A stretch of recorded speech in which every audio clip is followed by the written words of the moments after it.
Hi guys, sumuhay! Welcome back to our channel. This is Efraim, yung hardinerong kapitbahay. It's another day and another plan to discuss ano pang hinihintay mo. Tara, samahan mo ako at magkwentuhan tayo.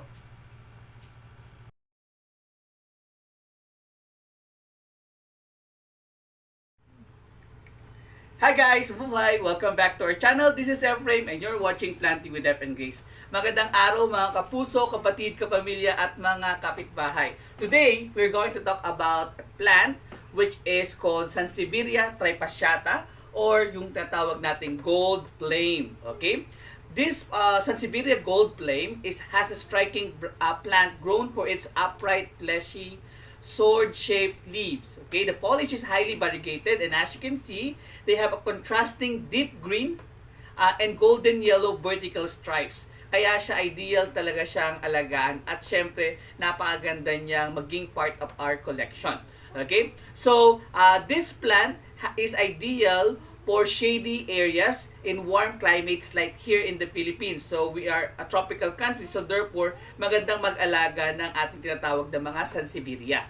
Okay? So this plant are well suited also kung ilalagay natin siya sa pots and of course sa mga containers. Pero maganda rin siya ilagay doon sa mga areas na katulad ng patchos or doon sa mga dinadaanan ng maraming tao.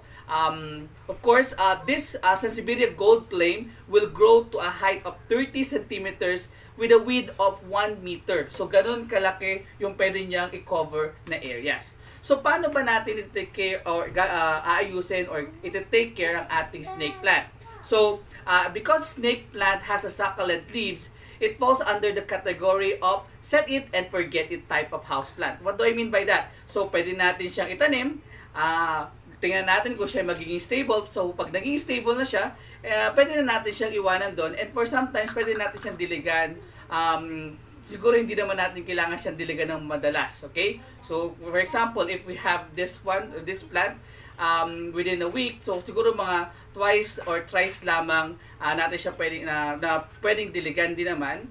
And depende siyempre sa climate or conditions ng weather, kung masyadong mainit or not. But take note, this plant, the Sanseveria, has a great tolerance dun sa mga ganong klase ng mga restrictions katulad ng water.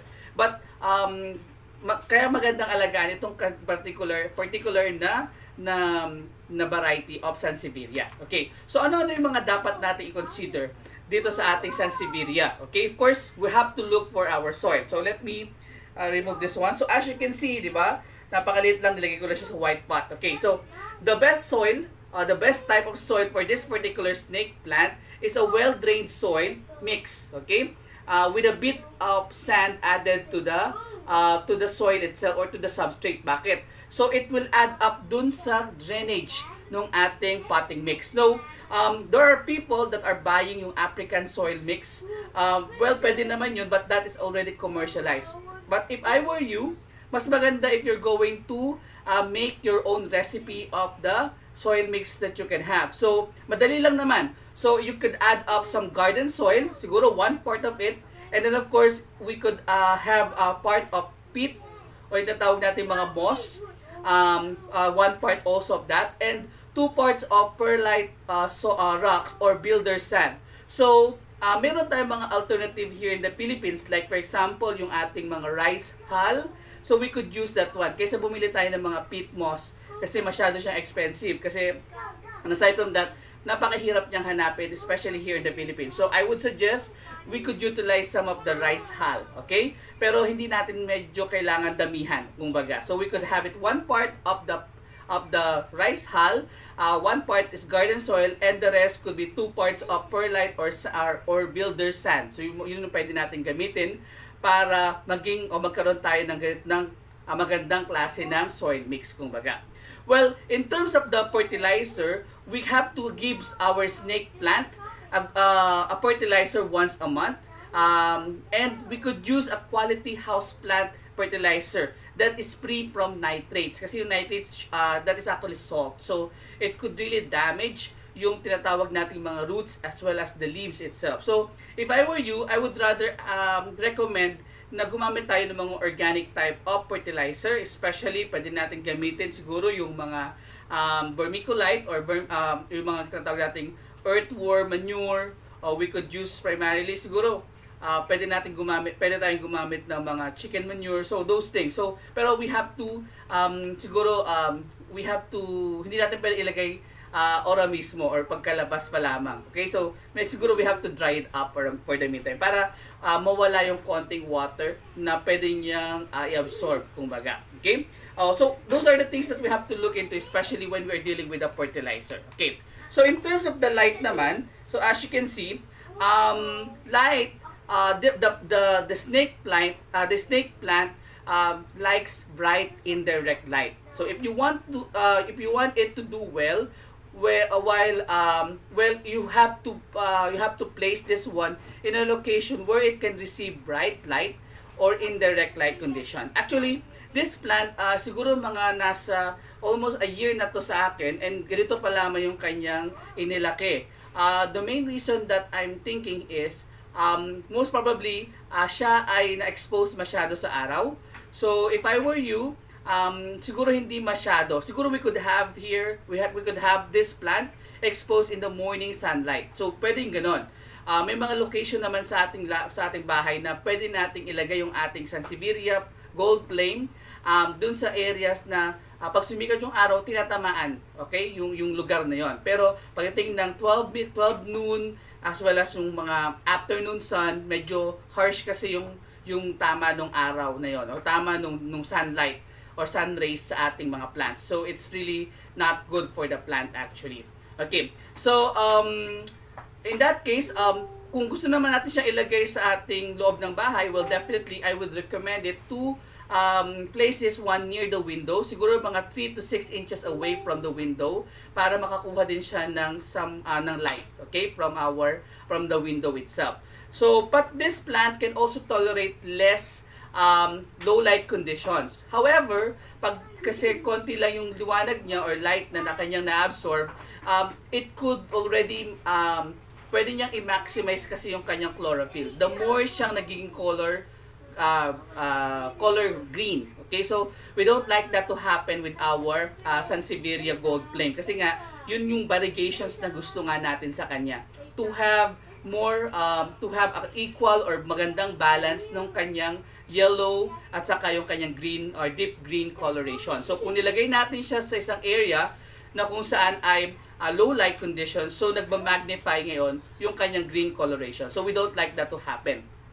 Now, in terms of the water, since the plant, the Sanseveria Gold Flame is a succulent, definitely hindi niya kailangan ng maraming tubig. That's why we have to keep the soil, we have to make the soil highly draining kumbaga. So ibig sabihin, yung water lang parang dumadaan lamang sa ating soil mix. Dapat hindi na iipon doon sa ating pinaka-water. Also, importante na yung ating soil ay slightly moist, kumbaga. Okay? And we don't have to overwater the plant. Kasi if we water the plant always, so the tendency of that is maging mushy at pwede tayong mag-start ng root rotting doon sa ating pinaka-Sansevieria plants. And we don't want that to happen with our Gold Flame Sansevieria. Okay. So, in terms of the repotting naman, as you can see, despite the fact na medyo malaki na yung ating Sansevieria Gold Flame, I still prefer na ilagay pa rin siya sa maliit na pot. The reason behind that is, the Sansevieria Gold Flame really likes a root-bound type. Okay? So, kailangan niyang naka-hold talaga siya doon sa pinaka-soil niya, or marami or saturated ng roots niya yung pinaka-pot. Okay? The reason behind that is, syempre, makikita natin talaga na ini-establish niya muna yung ilalim na part ng ating Sansevieria. So, if we want to repot this one, the only thing that we have to see, or as an indicator, is kung yung ating pinaka-Sansevieria ay medyo tumutumba-tumba na siya. Okay? Because of the heavy load ng kanyang pinaka-dahon. Okay? So, that is the only time that we could repot this plant. And siguro mga 6 inches na mas malaki doon sa kanyang original na pot. Okay? Never use a bigger pot. Never use a bigger pot than this one, especially kung ganito lang siya kalaki. Why? Because ang tendency kasi natin is when we have this bigger pot, we have to put more substrate or soil here. So, pag marami tayong soil, mas marami yung absorption ng water.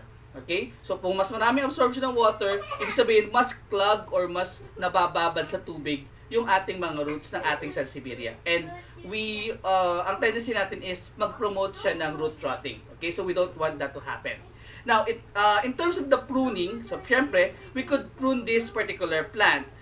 Pero, especially during the time na may karoon tayo ng yung mga problema natin, like for example, the browning ng ating leaves, which is intentionally na pag nag-brown siya, mamamatay yung ating dahon, kumbaga. So, I would suggest na, for example, meron na siya doong brown na color doon sa ating plant, we have to remove the whole leaves. Okay? Kasi, pag meron na tayong damage na dahon, the tendency of that is, mamatay na talaga yung dahon na yon. So, kung meron na tayong manifestation ng browning ng leaves, we have to totally cut it doon sa pinaka-base. Okay? Doon sa pinaka-base, doon sa malapit sa soil, kumbaga. So, cut it already, and wag na natin siyang unti-unting tanggalin, kumbaga. So, totally remove that particular plant. Okay? At that particular leaves, para hindi na siya mag-encourage or makahawa doon sa ibang mga dahon, kumbaga. Okay? So, snake plant propagation. Now, as you can see, this plant likes, we could propagate this plant dalawang bagay lang or dalawang ways. One is we could propagate this Sansevieria by leaf cutting. Okay? So as you can see, pwede natin tanggalin yung isang dahon and then cut it and then place it in the soil. Okay? Like any other Sansevieria, pwede natin gawin yon. Pero tandaan natin that when you propagate using the leaf cuttings, ang idea kasi dito is hindi natin nakukuha yung variegations na gusto natin, kumbaga. So, pag leaf cutting ang ginamit natin, the leaves or the Sansevieria will totally revert to green leaves. What do I mean by revert? Babalik siya doon sa dati niyang color na color green. Okay? So, if you want to propagate the Sansevieria Gold Flame, mas maganda kung aasa tayo doon sa tinatawag nating rhizomes propagation, kumbaga. Okay? So, we could propagate that one. Instead of leaf cutting, I would suggest na mag-propagate tayo gamit yung kanyang rhizomes, kumbaga. Okay? Para mas maganda or mas ma-maintain natin yung tinatawag nating pinaka-plant. Okay? Yung pinaka-plant. Okay? Pero if you want to have a propagations using the leaf cutting propagation process, we have to get a good leaves, medyo malaki, parang ganito. Okay? Ganyan. And then we could cut this particular plant, particular leaves, siguro mga dalawa. Then after that, we have to make sure na yung mga areas na ating kinat na nasa ilalim, that we are able to stick that one sa lupa. Kasi bakit? Para alam natin na dun siya mag-grow nung ating pinaka-roots, kumbaga. So within or after 3 to 4 weeks nung ating cuttings, definitely it will have the rootings. Provided na we are able to place that in an area na hindi masyadong dry, hindi masyadong natatamaan ng sikat ng araw. Kasi definitely, it will not survive pag siya ay masyadong na-dry up or masyado siyang natuyo dahil sa sikat ng araw. Okay? Now, what else? In terms of the pests, as you can see, this particular plant are very susceptible do sa tinatawag nating mealybugs and spider mites. And they are very, yun yung number one problem nung mga taong inilalagay yung ating Sansevieria collection sa loob ng bahay. Because this plant, whether we like it or not, they are really good in getting or trapping yung mga dust particles sa loob ng bahay. And with that, dust particles na natatrap doon sa ating mga dahon, ang tendency kasi niyan ay it encourage yung pagdami ng mealybugs and spider mites, which will kill the leaves of the Sansevieria plant. Pero kung ito ay nasa labas ng bahay, well, I think maganda yung kanyang light condition as well as yung circulation ng kanyang hangin. Well, I think this plant will really survive at hindi natin magiging problema yung mga spider mites and mealybugs na nagsasak ng kanyang mga liquid or yung kanyang mga water na nandoon sa kanyang dahon, kumbaga. Okay, so if for example there's a heavy infestations of mealybugs and spider mites, the best thing that you have to do is to isolate or much better kung tatapon na natin directly yung plants na highly infested ng mga ganong klase ng halaman, ng insects. Kasi makakapanghawa pa siya ng iba. Pero kung na-capture natin siya or naagapan natin siya na medyo early pa lamang yung kanyang pinaka-infestations, well, we could still save our Sanseveria. So if I were you, check nyo na yung mga Sanseveria plants niyo kung meron ba talaga yung mga mealybugs na. So you could check it siguro sa under leaves niya o kaya doon sa pinakadulo sa mga singit-singit. So you better check those things para maagapan natin siya. So madali lang naman siyang linisin kung medyo nasa early stage pa lang na pagdami or pag-infest yung ating mga insekto. So we could use some yung ginagamit nating mga soap and water using the cotton. We just have to wipe it out doon sa ating pinakadahon. Okay, just to remove those insects at hindi na sila makabalik. Okay, so what else? Another one is about the diseases. Well, the number one disease of this plant and the most common ay syempre yung root rotting. And syempre pag may root rotting, ang tendency kasi niyan is we are overwatering the plant itself. So if you tend to overwater the plant, well, the problem with that is magkakaroon tayo ng maraming problema regarding with the root rot, kumbaga. So the best thing that we have to do is we have to schedule our watering. Okay? Kasi yung plants naman natin very tolerant doon sa hindi masyadong natutubigan. So we could schedule siguro depende sa weather conditions. So kung weather condition natin is hot summer, well, we could have it siguro mga twice a week. Pero kung yan ay cold season like winter or let's say siguro rainy season, so I think we don't have to put some water on our plant kasi nga lagi umuulan. Okay? There's also the secret of growing the plants in a highly draining type of material para hindi siya talaga mag-clog ng water. Okay? So, we have, in terms of nakita natin na medyo meron na siyang manifestations na overwatering na siya. Kasi mapapansin nyo naman yun na medyo may nabubulok na. Kasi parang namamaga yung mga dahon, kumbaga, and nag-turn into brown color siya. Or siguro, alam niyo yung basa-basa or mushy leaves. Well, it is one thing, the indication na talagang nababad na sa tubig yung ating Sanseveria. So if that's happened, the only thing that you have to do is to uproot the plant. Okay, tanggalin na talaga natin yung plant from the substrate that we are using. Tapos kailangan natin siyang immediately i-repot para sa isang dry na soil. Okay, para hindi siya talaga magkaroon ng root rotting o hindi mag-continue root rotting. Okay? So, another one is yung brown rust spots sa leaves. So, again, since na ang ating Sanseveria, for example, if you're going to put it inside the house, yun yung usual natin nagiging problema. Yung brown rust spots na yon. Kasi nga, again, basa uli yung ating substrate. Okay? So, it encourage yung ganong klase ng disease sa ating plants. So guys, as you can see, we could place our smaller pots into a bigger pots. Siguro hindi lang masyado maganda yung aking white pots na to, pero I think it will do to show primarily na I have a plant na maganda naman yung aking lalagyan, kumbaga. Okay? But you could design your Sanseveria in any way you like it. Ilagay nyo sa magandang pots, and of course, take note na yung ating mga tips ay magawa natin para makapag-survive tayo ng maraming Sanseveria plants. So, I think that's all, folks. You're watching Planting with Indepth and Grace. Please watch and subscribe to our YouTube channel. And you may add to your list our FB page, Maria Gracia at ang Lihim na Hardin. So, we are very thankful sa inyong patuloy na pag-subscribe at panonood sa amin. And thank you. And goodbye and bye-bye.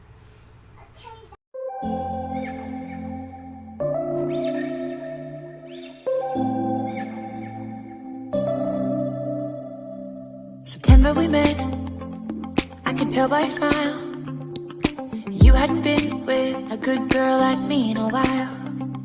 Yeah, you were impressed, couldn't leave me alone. Text me every time.